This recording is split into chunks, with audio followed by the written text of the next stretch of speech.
trust, he gains the ability to sculpt their very thoughts. You are wise to fear these rings. Galadriel. Hello everyone, Dan here from the Next Issue Podcast. On today's video, I'll be doing a review for The Lord of the Rings, Rings of Power, Season 2, Episode 4, Eldest. As I've talked about in the past, before we get into spoilers, this was a pretty good episode. I think not as high, I'm not as high on this one as I was on the first three. Go check out my reviews for those. This one definitely felt a little bit slower paced. It was really setting up a lot of things, but it did answer a few things, introduce some real interesting characters, and then definitely moved a lot of the plot forward. I will say we did not see a lot of my favorite storyline in this one, so I'll get into that. We talked about we kind of touched on, like, maybe I grouped them as four different storylines, but obviously a lot of these things are a little bit intertwined. So we get a little bit of action. We get some characters reuniting. Like I mentioned, we get introduction to new characters that probably people were waiting on. So yeah, overall, good episode. Not as good as the first three, but man, those first three, even though I watched them one every other day, like they really came out hard out the gate. Like fast paced, a lot of stuff happening. But I have realized now, watching the fourth one, any episode where we don't get a lot of the Sauron, like the actual Sauron character, definitely loses me a little bit. It loses a little bit of speed and momentum in my. But so let's get into spoilers now. We're gonna start with the story that kind of captured me the most. This is the Elrond and Galadriel story, right? We see that Elrond and Galadriel, who is now wielding one of the three rings for the elves, are leading a scout party, a small group, maybe a small army. They're moving towards Celebrimbor. They have to talk to him. They gotta warn him about Sauron. Obviously, Sauron has different plans if you watch the last episode. But anyways, so one of the things that happens in this episode is that we don't really touch on that, and we don't touch on any of the progress as far as getting the rings for the dwarves that we saw in the last one. So, but the group moves to an impasse. There's a bridge that has collapsed due to some unnatural events, as you probably see, and they choose to go the scary route because they know. I think Elrond is, I think, a very good leader, but he's pretty much doing whatever the opposite of what the ring wants him to do. And the ring was kind of warning Galadriel that they should stay away from this like spooky area, and obviously Elrond took that route. So we get to see some creatures that I had never even heard of, like these whites. They're called barrow whites on the closed captioning, because the area that they are is called like the barrow something. Um, and this is where I thought things were really gonna pop off. Like I even put an all caps elf fight when I was writing my notes. But I will say this fight was a little bit underwhelming. I think part of it was that it was not a practical fight. It was a lot of like these actors stabbing nothing, right? Because it was like a CGI creature, that these spirits, these whites that kind of had come back to life. So unfortunately, that fight was a little bit underwhelming compared to some of the other action that elf fights should be cool, right? They should be full of like there's a later fight that does live up a little bit more to that expectation that I have. So we do see that the group is found by some orcs, and Galadriel gives Elrond her ring so they can go away and she'll distract all the orcs. So we get to see this fight with Galadriel and like maybe 20 orcs or something.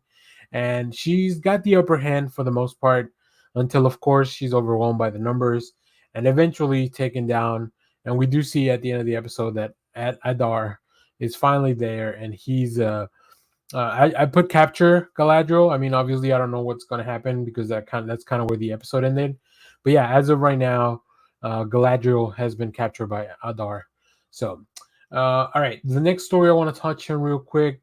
The stranger and Nori and Poppy have been separated. So we'll talk about the stranger story because that's probably the most interesting one out of the two. We find this goat farmer. We also see that the stranger kind of keeps being followed. The Dark Wizards continues to hunt him, and he's realized that he's powerful enough that he's gonna have to not just send those mass dudes that he sent before. He's gonna have to do something else. We get this really cool sequence where the stranger, like, he's been looking for a staff this whole time, right? He's been seeing a staff in his visions, and he sees a branch from an old tree, and he tries to rip it off, and the tree just kind of starts to swallow him. It looked like a pretty cool practical effect.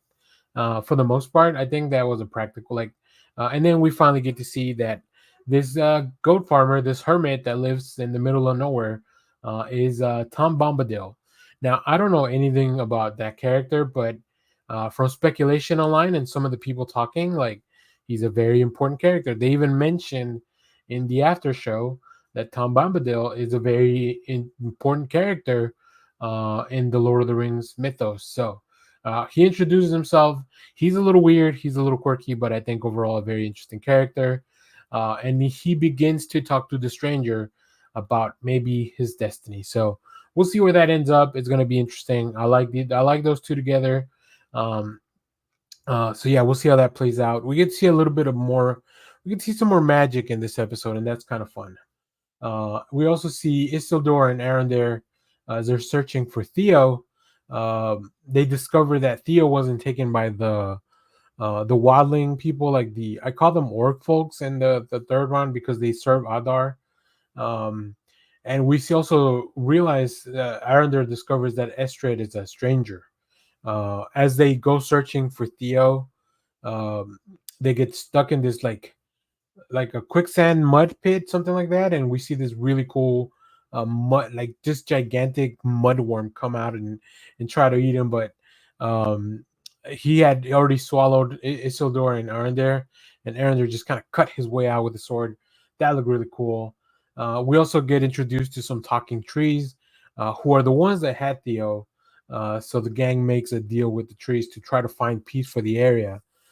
So yeah, they are reunited, and Arondir and he kind of parts ways with Theo. I think him and Isildur are going to continue to go forward, but we'll see where that goes. But yeah, interesting stuff. Not too much fighting, which Arondir probably had some of the better fights, especially in season one, when he was trapped by the orcs. But yeah, he's had some of the better fights. So not a lot of fighting, not a lot of action in this one for them. And then lastly, we see that Nori and Poppy, they find other halflings. They're called stores.